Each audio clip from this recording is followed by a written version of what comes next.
Bom, hoje a gente vai falar sobre o maneirismo, o barroco e o rococó no Brasil, e o grupo é composto por mim, Maria Alice, e pela Andriele.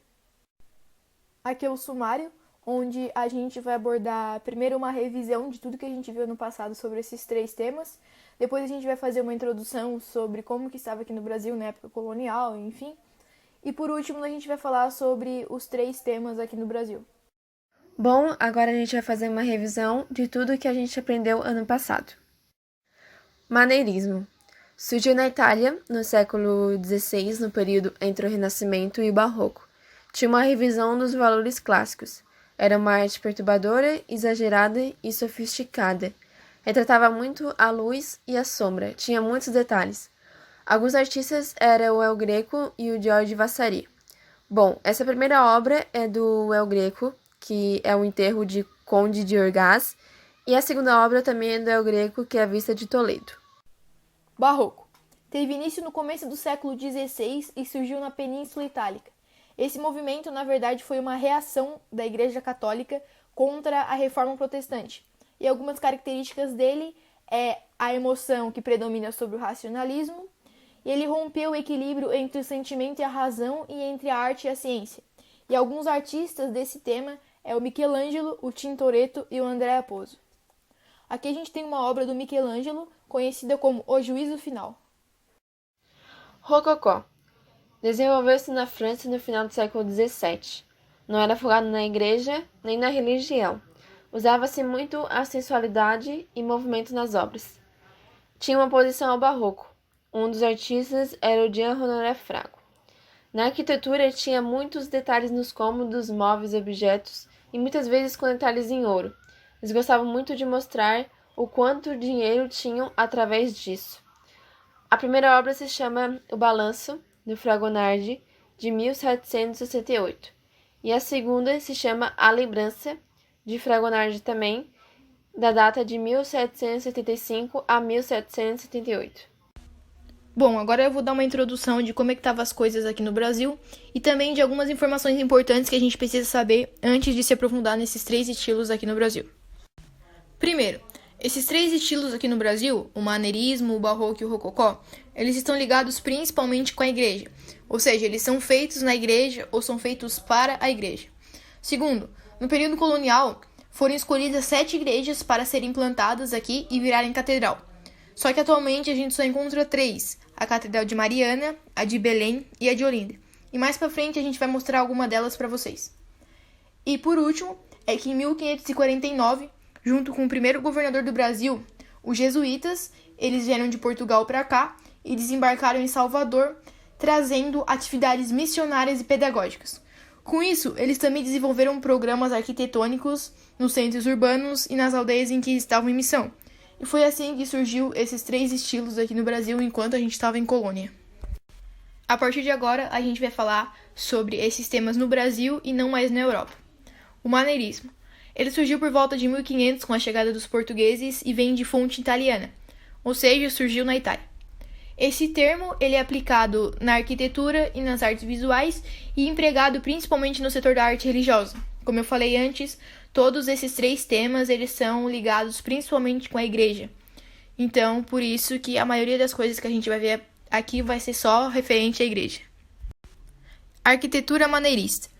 Ela tem como algumas características a simplicidade, os volumes retangulares, a austeridade das plantas, as torres das igrejas são mais baixas, não são tão altas como, por exemplo, a das igrejas góticas, e na nave o foco são os púlpitos. Aqui a gente tem uma foto da Catedral de Olinda, em Pernambuco, que é uma das catedrais que eu falei antes, que foi construída no período colonial e que a gente pode ver até hoje.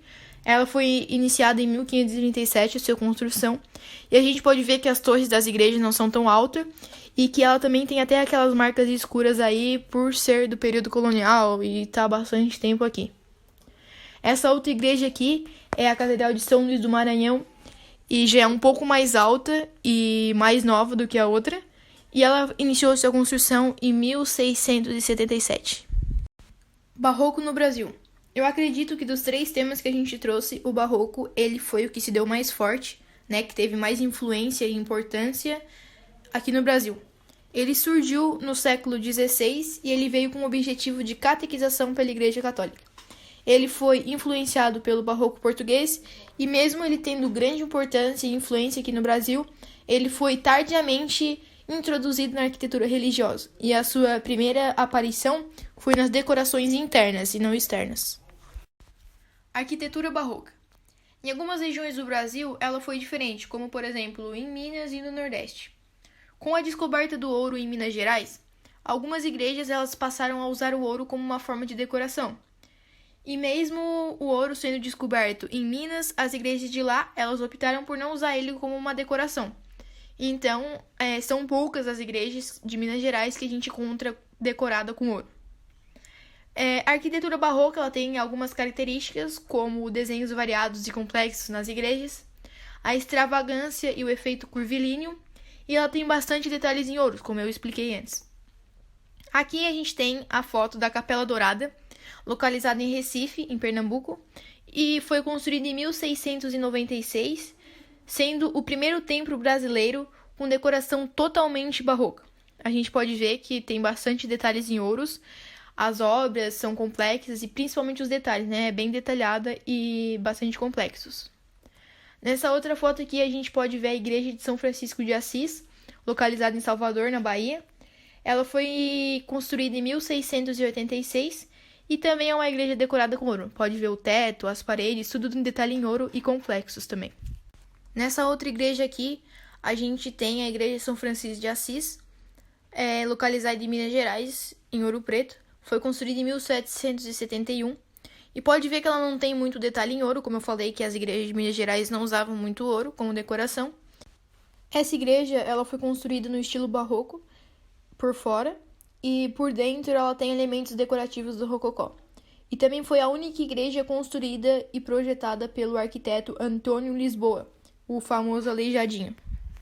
Para quem não sabe quem é o Aleijadinho, ele é um importante e famoso arquiteto e escultor, e essa igreja aí de São Francisco de Assis, ela foi a única projetada e construída pelo Aleijadinho, junto com Manuel da Costa Taide, que é um pintor que ele pintou por dentro, e também é uma das igrejas mais importantes do barroco no Brasil.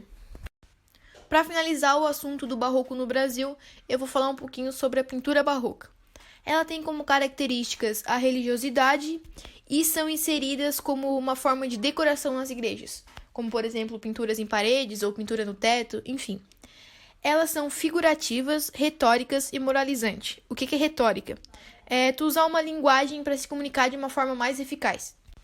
E por último, um dos mais importantes pintores brasileiros foi o Manuel da Costa Taide, que eu citei antes, que pintou a igreja de São Francisco de Assis junto com o Aleijadinho. E também quem pintou essa obra aí, né?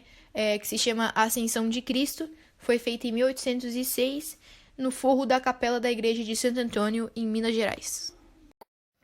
Rococó no Brasil. Rococó surgiu de fonte francesa e germânica. O Rio de Janeiro foi a primeira cidade brasileira a adotar o rococó, por volta de 1753. O rococó tem uma grande influência religiosa. Arquitetura no rococó carioca. Tem ambientes de pé direito mais baixo, com amplas janelas para a entrada da luz natural. Ele tem uso de dourados e formas de curva e de elementos decorativos. A arquitetura no rococó mineiro atinge as fachadas e a volumetria das igrejas, pela introdução de paredes sinuosas. Tem decorações com efeitos conjugados de Itália e da pintura. Rococó na arquitetura carioca. Essa é a imagem da igreja São Francisco da Penitência, que fica no Rio de Janeiro, do século XVIII. Rococó na arquitetura mineira. Essa é a igreja da Nossa Senhora do Rosário, que fica em Ouro Preto, Minas Gerais, na data de 1715. Pintura no rococó, usado em temas religiosos, geralmente pintados em tetos das igrejas. Ataíde era um dos pintores brasileiros. Essa é uma imagem do teto da igreja de São Francisco de Assis, Minas Gerais, feita pelo mestre Ataíde. Vale lembrar que Ataíde é o mesmo citado na pintura barroca. A igreja de São Francisco de Assis é uma igreja católica na cidade de Ouro Preto, construída em estilo barroco com elementos decorativos do rococó. No teto da igreja, com a Virgem em seu manto, Ao centro, um gesto de abençoar, cercada de nuvens e de anjos músicos. A cor azul ao fundo da imagem dá saliência e relevância à cena, que é decorada por linhas ornamentais por conchas. E por último, só fazendo uma relação desses três temas com os dias atuais, a gente pode perceber que eles tiveram e ainda têm uma grande influência no Brasil e no mundo. No Brasil, por exemplo, é na formação da arquitetura, nas igrejas e nas catedrais que a gente encontra ainda hoje, como eu citei antes, é nas pinturas, seja elas em telas, quadros ou dentro das igrejas, nas decorações e na literatura, como por exemplo poesias, poemas ou livros.